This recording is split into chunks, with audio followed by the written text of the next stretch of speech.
हे ईश्वर, हमें आत्मशांति दो उन चीजों को स्वीकार करने की जिन्हें हम बदल नहीं सकते, हिम्मत दो उन चीजों को बदलने की जिन्हें हम बदल सकते हैं, और इन दोनों में भेद जानने की सद्बुद्धि दो। तेरी इच्छा चले प्रभु, हमारी नहीं। सिर्फ आज के दिन, जुलाई 18। निराशा का वरदान। हमारी बीमारी हर बार फिर सदैव उभर आई या बती रही जब तक हताश होकर हमने नार्कोटिक्स एनोनिमस में एक दूसरे से मदद नहीं ली। बेसिक टेक्स्ट, पृष्ठ 13। जब हम अपनी निराश स्थिति के बारे में सोचते हैं तब हमारे सामने एक अनचाहा नजारा घूमने लगता है। एक बेचारगी से मजबूर, मैले कुचले कपड़े में व्यक्ति आंखों में निराशा की निगाहों के साथ आवेश में किसी निहायत जरूरी चीज को अपने शिकंजे में कसने की कोशिश करता हुआ।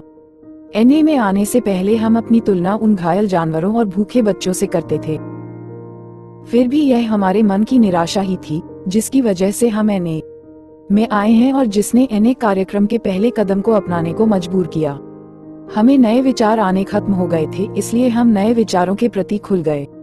आखिरी में हमारा पागलपन हमारे नकार से कहीं बहुत ऊंचा उठ चुका था, जिससे हम पूरी ईमानदारी से अपनी बीमारी को समझ सकते थे। अपने नशे पर नियंत्रण करने की हमारी अच्छी से अच्छी कोशिश ने हमें थका दिया था। अतः ऐसी दशा में हम आत्मसमर्पण के इच्छुक हुए। इस तरह हमारे लिए हमारी निराशा भी एक वरदान सिद्ध हुई और फलस्वरूप हम उन आध्यात्मिक सिद्धांतों को स्वीकार करने के लिए तैयार हुए जिन्होंने हमारे सुधार को संभव कर दिखाया। निराशा एक ऐसा अनुभव है जो हम में से बहुतों को आखिरकार मदद की पुकार करने के लिए प्रेरित करता है। एक बार हम इस दशा तक पहुंच गए तो हम पीछे पलटकर देख सकते हैं और सुधार की दिशा में नए तरीके प्रयत्नशील हो उठते हैं। जिस तरह एक हताशा और घायल जानवर एक सुरक्षित जगह ढूंढता है जहां वह दम ले सके, उसी तरह हम भी नार्कोटिक्स एनोनिमस में राहत और सुरक्षा का अनुभव करते हैं। सिर्फ आज के दिन, निराशा भी मेरे लिए एक वरदान बन गई। इसने मुझे ईमानदार, खुली मन स्थिति वाला और इच्छुक बनने में मदद की। मैं इस तोहफे का तहे दिल से शुक्रगुजार हूँ क्योंकि इसी ने मेरे सुधार को संभव बनाया है।